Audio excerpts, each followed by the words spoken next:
ألو، هنا مركز شرطة البنات. عرفوني إيه المشكلة؟ عندكم بنت مش بتسمع كلام مامتها ومش بتروق أوضتها؟ وإيه كمان؟ بتلعب باللعب بتاعتها وترميها في الأرض وتسيبها متبهدلة؟ اسمها إيه البنت دي؟ اسمها سما. ليه كده يا سما؟ تحبي نبعت الشرطي ياخدك عندنا ونعلمك الترويق عشان تعرفي تقومي الصبح تروقي أوضتك وتنضفي حاجتك؟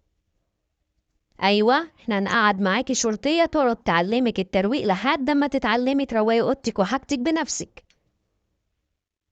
هتسمعي الكلام وهتروقي الأوضة بتاعتك؟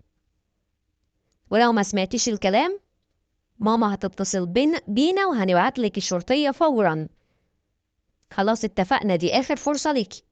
مع السلامة.